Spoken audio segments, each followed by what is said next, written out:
Hi, I'm AC Esquerra, and today I'll be reading for you a little bit of my debut graphic novel, 80 Days.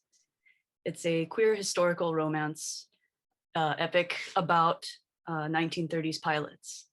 The novella version of it won the Prism Queer Press Grant Award in 2016, and it comes out through Archaea later this year.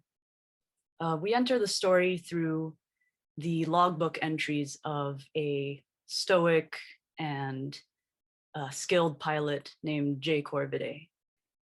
And all he wants is to simply fly in peace and solitude, or that's what he thinks, until he runs into Fix Vulpus, a mysterious young thief who's more than he seems. As Jay gets drawn in to fix his tricks and charms, he gets drawn into a struggle against AVO, the looming aviation guild that rules the world around them, and a fight for freedom and the power to protect that which he loves. So this story takes place in a alternate 1930s timeline where air travel became much bigger, much more powerful, much faster than in our own history.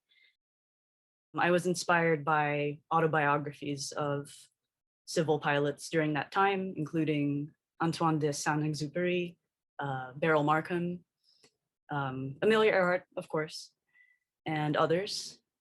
And so, although this story evokes that time of the golden age of flight and, you know, the romanticism of like classic Hollywood films, film noir, it has the look and feel of that, but centers the experiences, struggles, beauty, and ingenuity of queer immigrants of color instead. It's the kind of story I've wanted to tell for a really long time. And I hope that a lot of people can connect with it and enjoy their read once it comes out in September of this year through Archaea, and it'll be available in comic book shops, bookstores, online channels. So without further ado, here are the opening 16 pages of 80 Days. 1 August, Treehouse Airfield, Easterly Region. Bright sun and searing wind like twin knives in the sky. New plane finished, Christian Beryl. New ship, new logbook. Other pilots through extravagant ceremony. Can't blame them, really. Between mail delivery and the odd tourist rescue, new plane is biggest event here for foreseeable future. Easterly locals came to see test run. That or free food from AVO, a rare occasion for their class.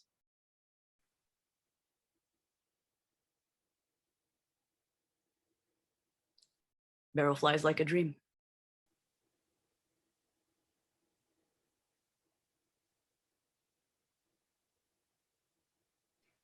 2 August. Funny local shadowing me lately. The engineers tell me he's just some head in the cloud street urchin. Stalks all the treehouse planes. And pilots.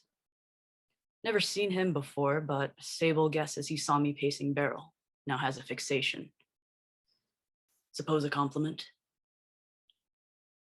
3 August. Odd turn of events. Easterly urchin approached with job. Name of Vulpus. Hoping to find work in Central Region. No passport. Easterly Region's no class and can't issue them. But travel visa and pay on delivery good enough for me. Sable thinks job's fool's errand. Clients are scarce. I'm not picky. No, you're certainly not, even though skills like yours could easily get you promoted. I'm not too interested in that. You should be, Jay. Read the papers from Central Region lately?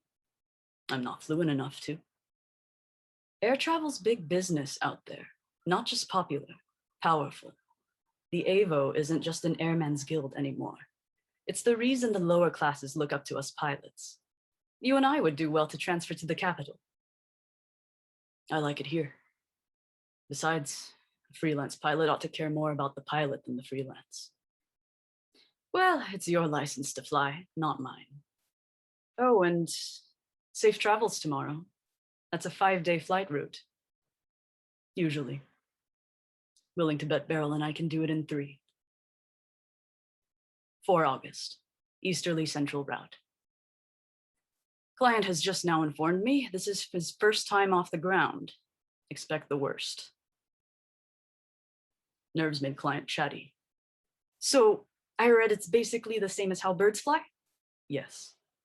And this plane, Daryl, was made by all the Avo pilots and engineers at Treehouse? Yes. So then you fly for Avo? Technically. I guess I'm not too surprised. Avo owns nearly everything in Easterly these days. Satisfying his curiosity had calming effect. In turn, he spoke about his hopes for Central Region, mostly concerned working, eating, making enough to send a small sum back to his home. Forgot how humble life is for no-class regions. Started to tell him about the Coop and other cafes in Central. Perhaps this was a mistake. Voice now hoarse. Can't recall the last time had a conversation so spirited. Anyway, we're passing the time and he seems excited. 6 August, Central Region. Client delivered in half the time asked for. Pay should be good. Pay not good. 7 August. Blasted sand in the wind, sun intolerable. Just as well, I'm not flying today. Been up and down city, slippery thief nowhere to be seen. Can't get back to Treehouse Airfield without that money. Sent word to Sable and the rest they're having a ball. Sun continues brutality, humidity its accomplice. Thief located, though not by me. Local officers telling me, by the will of the Aviation Vocational Order, blah, blah, blah. Not fluent, but I'm guessing no class is not supposed to fly here without guaranteed job. News to me, but Avo regs change a lot these days. Probably going to deport. Serves him right. This is stupid. 8 August. Awful dripping heat persists at night. Barrels repairs done. Rude engineer demanding more pay. Hand him box of food. Tempting. Got Sable to decipher Avo's new inscrutable travel and work papers. She's much better with official matters than me. Must remember to thank her later. 9 August. Guilty conscience or simple business sense comes down to the same thing. Thief is now a radio operator. Almost too easily arranged. Strong suspicion officers can't read Avo papers either. Thief, client, fix, very grateful. Willing to work for me until flight costs paid off. Sable commends my sense of charity to the lower classes. Ridiculous. Just need payment to repair barrel. Sable advises we head for Southerly, right as usual. Blessedly paperwork-free zone, Avo bureaucrats never quite managed to gain foothold there. Good place as any to lay low. Get this radio op into shape. 12 August, Southerly region. Instrument reading, adept. Maintenance, competent. Radio navigation and telegraphy, bizarrely skilled. Guess all that pilot stalking at Treehouse paid off.